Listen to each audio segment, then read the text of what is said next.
Hello everyone. तो कैसे हो आप लोग? तो आज हम लोग क्लास 7 का chapter 4 expressions using letters and numbers का जो end of the chapter figure it out के question number 5, question number 6, question number 7 करने वाले हैं। तो चलिए स्टार्ट करते हैं विद क्वेश्चन नंबर 5। तो यहाँ पे बोला है, in the following figure observe how expression w+2 becomes 4w+20 along one path. है ना, 4w+20 यहाँ पे बन रहा है, मतलब w+2 एक्सप्रेशन जो है इस पाथ में, मतलब w+2 के साथ +3 करा, फिर w+5 करा, फिर इंटू 4 कर दिया, तो मुझे क्या मिल रहा है? 4w+20 मिल रहा है। ठीक है। फिर बोला है, fill in the missing blanks on the remaining part.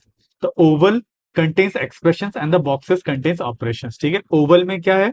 Expressions है। ये जो ओवल शेप्स है ना, ये नहीं है, ये ओवल शेप वाले जो है ना, इसमें है expressions and boxes contains operation. है ना, बॉक्सेस में क्या ऑपरेशंस है। ठीक है। तो अगर इस पाथ से जाए, ये वाला पाथ में जाए, ठीक है, तो मुझे ये वाला फिल करना है। तो ये वाला फिल कैसे होगा? देखो यहाँ पे क्या है, w+2 सबसे पहले तो w+2 है, फिर इसके साथ क्या हो रहा है? -5 हो रहा है ना। अब w+2 -5 करने से क्या हो जाएगा? w+2 -5 would be w-3। तो मुझे ये मिलेगा जो कि इस ओवल में दिया हुआ है। ठीक है। अब w-3 के साथ क्या कर रहा हूँ? इंटू 3 कर रहा हूँ, मतलब w-3 इंटू 3 कर रहा हूँ, तो इसको मल्टीप्लाई करूंगा तो 3 से इसको एक बार मल्टीप्लाई होगा, फिर 3 से इसको मल्टीप्लाई होगा, तो ये बनेगा 3 × w -3 × 3। तो ये बनेगा 3 × w would be 3w -3 × 3 would be 9। तो यहाँ पे मुझे मिलेगा 3w -9, 3w -9। ठीक है। अब ये वाला पाथ चलता है, ये वाला पाथ में क्या हो रहा है? देखो w+2 के साथ क्या हो रहा है? -8 हो रहा है, मतलब w+2 के साथ क्या हो रहा है? -8। अब w+2 -8 कितना होता है? w-6। तो यहाँ पे क्या होगा? w-6। अब फिर से w-6 के साथ क्या हो रहा है? -4 हो रहा है, मतलब w-6 के साथ फिर से क्या हो रहा है? -4 हो रहा है। तो w-6 -4 वुड बी w-10। तो ये हो जाएगा w-10। ठीक है। फिर ये वाला पार्ट में थोड़ा सा यहाँ पे प्रिंटिंग मिस्टेक है, कैलकुलेशन, मतलब ये वाला फाइनल आंसर मिस्टेक है, पर हम लोग सही कर देंगे। ठीक है। अब इस पाथ में चलते हैं। इस पाथ में क्या दे रखा है? सबसे पहले हमारे पास है w+2, w+2, इसके साथ क्या ऐड हो रहा है? +3 हो रहा है। तो w+2 +3 कितना हो जाएगा? w+5 हो जाएगा। ठीक है, यहाँ पे हो जाएगा w+5। अब w+5 के साथ इंटू 4 हो रहा है। ठीक है, जब w+5 के साथ इंटू 4 हो रहा है, तो 4 × w कितना होता है? मतलब इसको हम लोग ओपन कैसे करते हैं? एक बार 4 को w से मल्टीप्लाई करेंगे, फिर इसको इसके साथ मल्टीप्लाई करेंगे, तो ये बन जाएगा 4 × w plus 4 × 5। 4 × w would be 4w plus 4 × 5 would be 20। तो यहाँ पे होना चाहिए था 4w प्लस 20। थोड़ा सा प्रिंटिंग मिस्टेक हो गया शायद से यहाँ पे। ठीक है, चलिए, तो ये क्वेश्चन नंबर 5। अब देखते हैं question number 6। This a good question. ठीक है, यहाँ पे क्या बोला? Local train from Yahanpur to Wahanpur stops at 3 station at equal distance on the way. ठीक है, मतलब एक जगह है यहांपुर, यहांपुर एक जगह है, और वहांपुर एक जगह है। ठीक है, नाम बहुत सही दिया है, वहांपुर। ठीक है। अब एक लोकल ट्रेन है जो यहांपुर से शुरू करता है, ठीक है, और वहांपुर तक जा रहा है, पर बीच में क्या है? 3 स्टेशन पे ये रुकता है। मान लो ये एक स्टेशन है जो, और तीनों स्टेशन इक्वी डिस्टेंस है। एक स्टेशन, ये दूसरा स्टेशन, और ये तीसरा स्टेशन, मतलब यहां से लेके यहां तक का डिस्टेंस, यहां से लेके यहां तक का डिस्टेंस, यहां से यहां तक का डिस्टेंस, और यहां से लेके यहां तक का डिस्टेंस क्या है? बराबर है, यही का है ना। द टाइम, फिर क्या बोला? 3 station at equal distance from along the way। ठीक है, the time taken in minutes to travel from one station to the next station is same. ठीक है, मतलब यहांपुर से स्टेशन में जाने के लिए जितना टाइम लगता है, मान लो टी टाइम लगता है, उतना ही टाइम यहाँ से यहाँ तक जाने के लिए लगता है, उतना टाइम यहाँ से यहाँ तक जाने के लिए लगता है, और उतना ही टाइम यहाँ से यहाँ तक जाने के लिए लगता है। ठीक है, मतलब टाइम जो है, मैं टाइम को ऊपर पे लिख देता हूँ। टाइम यहाँ पे टी टाइम लगेगा, यहाँ से यहाँ तक जाने के लिए टी, यहाँ से यहाँ तक टी, यहाँ से यहाँ तक भी सेम टाइम लगेगा। ठीक है, डिनोटेड बाय टी। और क्या बोला था? Train stops for 2 minutes at at each of the station, मतलब दोनों ही सारे स्टेशन में कितने टाइम के लिए रुकता है? 2 मिनट्स के लिए। यहाँ पे भी 2 मिनट्स के लिए रुकेगा, यहाँ पे भी 2 मिनट्स रुकेगा, और यहाँ पे भी 2 मिनट्स रुकेगा। ठीक है। फिर बोला है, इफ टी इक्वल्स टू 4, मान लो ये जो टाइम है, मतलब यहांपुर से लेके पहला स्टेशन तक जाने के लिए टाइम कितना लगा? 4 मिनट लगा। मतलब यहाँ पे भी 4 मिनट लगेगा, यहाँ पे भी 4 मिनट लगेगा, यहाँ पे भी 4 मिनट लगेगा। ठीक है। फिर बोला what is the time taken to travel from Yahanpur to Wahanpur. ठीक है, तो यहांपुर से लेके वहांपुर तक जाने के लिए कितना टाइम लगेगा। Time taken to travel from Yahanpur to Wahanpur कितना हो जाएगा।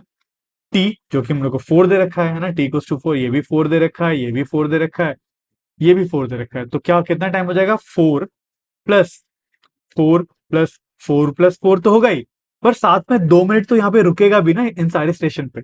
तो +2 +2 +2, 3 2 ऐड करना पड़ेगा। सो ये टोटल कितना हो जाएगा, 4 4 16 17 18 19 20 21 22। तो टोटल कितना टाइम लगेगा, 22 मिनट्स लगेगा। ठीक है, so this will be my A part. अब बी पार्ट में बोला है what is the algebraic expression for the time taken to travel from यहां टू वहां पर। ठीक है, एल्जेब्रिक एक्सप्रेशन क्या लगेगा। ठीक है, सो एल्जेब्रिक एक्सप्रेशन क्या लगेगा, that would be T plus T plus T plus T, है ना। So T plus T plus T plus T, है एल्जेब्रिक एक्सप्रेशन के लिए। और 2 + 2 + 2, ये भी ऐड करना ही पड़ेगा, +2 + 2 + 2। तो ये कितना हो जाएगा, T plus T plus T plus T would be 4t +2 + 2 + 2 would be 6। तो मुझे एल्जेब्रिक एक्सप्रेशन क्या मिलेगा, 4t + 6। ठीक है, और यहाँ पे बोला है draw rough diagram to visualise the situation. तो हम लोग ने डायग्राम ऑलरेडी बना दिया।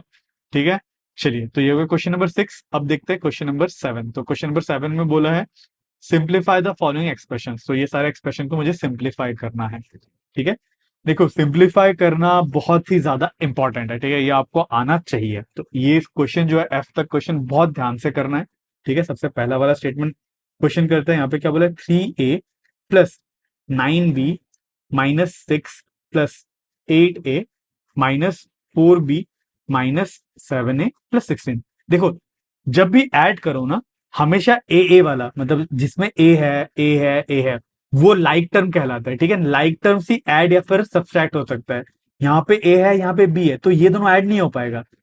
ए के साथ ऐड होगा, बी वाले टर्म के साथ ऐड होगा। ठीक है, तो सबसे पहला काम है, सबसे पहला मुझे क्या मिला, ए मिला। ठीक है, यहाँ पे क्या है, ए है, तो मैं क्या करूंगा, और जो जो टर्म में ए है उसको मैं अंडरलाइन कर लूंगा। यहाँ पे ए है, यहाँ पे भी ए है, यहाँ पे भी है, तो इनको हम लोग ऐड या फिर सब्सट्रैक्ट जो भी हो रहा है वो करता है। ठीक है, तो यहाँ पे क्या है, 3a + 8 है, 3a + 8 कितना हो जाएगा, 11 है ना, 11 है। और 11a -7 है, 11 - 7 कितना हो जाएगा, 4 है। ठीक है, तो ए का हम लोगों ने हिसाब कर लिया, दैट इज 4a। अब ए का काम खत्म, ए को काट दो। ठीक है, अब अगला वेरिएबल लगता है बी। यहाँ पे बी है, अब जहां जहां बी है सबको हम लोग मार्क कर लेते हैं, यहाँ पे बी है और यहाँ पे बी है। तो अब इनका हम लोग हिसाब लगा लेते हैं। ठीक है, तो क्या क्या है, 9b -4b, 9b में से 4b चला गया तो कितना बचेगा, +5b बचेगा। ठीक है, +5b, अरे +5b, तो b का भी हिसाब कर लिया। ठीक है, अब बचा क्या, -6 बचा और +16 बचा, -6 + 16 वुड बी 10। ठीक है, तो ऐसे ही आपको जो जो मतलब पहले तो लाइक टर्म्स ढूंढना है, मतलब जिसमें वेरिएबल सेम हो। ठीक है, उसके बाद उसका अगर आपने उसको बारे उसका हिसाब लगा लिया तो कट कर देना है, ऐसे कट कर देने से क्लियर हो जाता है और क्या क्या बचा है। ठीक है, अब देखते हैं बी वाला क्या है, 3 × 3a -3b -8a -4b -16। तो इधर पे सबसे पहले ए बी देखने से पहले यहाँ पे जो ये जो टर्म है ब्रैकेट वाला जो है उसको ओपन कर लेना है। ठीक है, सबको ऐसे हम लोग को एक इंडिविजुअल सिंगल सिंगल टर्म में हम लोग को पहले कन्वर्ट कर लेना है। इसको ब्रैकेट ओपन करूंगा तो 3 से एक बार इसको मल्टीप्लाई, -3 से इसको मल्टीप्लाई, तो ये बन जाएगा 3 × 3a, फिर -3 × 3b, फिर -8a -4b -16। तो 3 × 3a would be 9a, 3 × 3b would be -9b -8a -4b -16। ठीक है, अब हम लोग इस क्वेश्चन में इस शेप में पहुंच चुके हैं। ठीक है, सारे टर्म्स अलग अलग हो चुके हैं। अब मैं क्या करूंगा, जो ए वाले टर्म से उसको ढूंढूंगा। तो ए वाला टर्म, सबसे पहला वाला टर्म यहाँ पे ए है और ये ए है, और कोई टर्म है ए वाला नहीं है। अब इसका हिसाब लगाते हैं। ठीक है, 9a -8 है, 9a -8 है कितना था, 1 है, मतलब या फिर ए लिखो। तो इसका हिसाब हमने कर लिया, इसको काट देते हैं। अब बी वाले टर्म्स का हिसाब करते हैं। ठीक है, बी वाला टर्म्स कौन कौन सा है, ये वाला है, ये वाला है। तो बी वाला टर्म्स क्या है, -9b -4b, -9b -4b कितना हो जाएगा, -13b, -13b। तो बी वाला के भाई हम लोग ने हिसाब कर दिया। अब बचा ओनली कोई भी बिना ए या फिर बी के टर्म, मतलब कांस्टेंट टर्म, तो ये है -16। ठीक है, दिस माई आंसर। अब करते हैं सी वाला। सी वाले में पूछा है 2 × 2x - 3, 2 × 2x - 3, फिर +8x + 12, +8x + 12। ठीक है, अब देखो इसमें फिर से हम लोग क्या करेंगे, यहाँ पे ब्रैकेट है, ब्रैकेट को ओपन कर लेते हैं, 2 से इसको मल्टीप्लाई, -2 से इसको मल्टीप्लाई, तो ये बनेगा 2 × 2x, फिर ये साइन कंटिन्यू होगा, -2 × 3, प्लस अब ये वाला 8x + 12, ये ऐसा का ऐसा ही रहेगा। अब 2 × 2x is 4x, -2 × 3 would be 6, plus 8x + 12। ठीक है, तो यहाँ पे सबसे पहला वाला टर्म क्या है, 8x। अब x वाला टर्म ढूंढता है, ऐसा टर्म यहाँ पे बस x हो, मतलब x भी हो। ये वाला टर्म है और ये वाला टर्म है, अब इनका हिसाब लगाते हैं। तो 4x + 8x, 4x + 8x कितना हो जाएगा, 12x। इसका हिसाब लगा लिया, सो कट कर देते हैं। अब बचा -6 + 12, -6 + 12 वुड बी +6।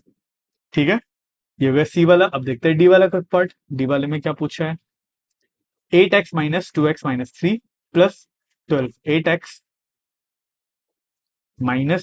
2x - 3 है, 8x - 2x - 3 है, 8x - 2x - 3।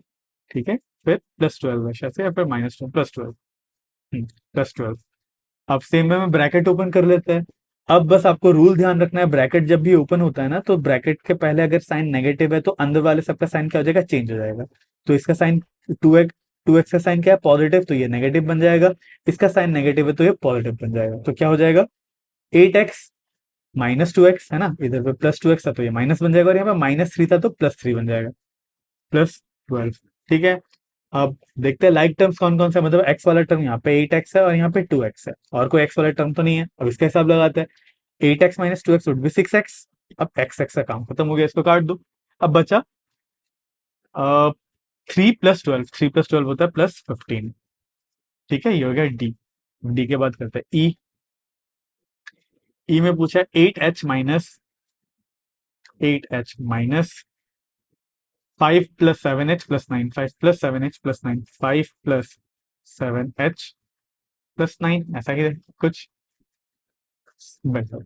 ठीक है, अब फिर से क्या है, ब्रैकेट के सामने क्या है, पहले क्या है, माइनस है, तो ब्रैकेट वाले सारे नंबर्स का साइन क्या हो जाएगा, चेंज हो जाएगा।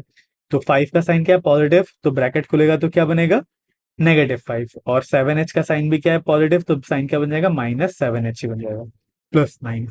ठीक है, अब क्या करेंगे, एच वाला टर्म देखते हैं, यहाँ पे 8h है और कहाँ पे है, यहाँ पे भी 7 -7h है, तो 8h - 7h would be only h, 1h।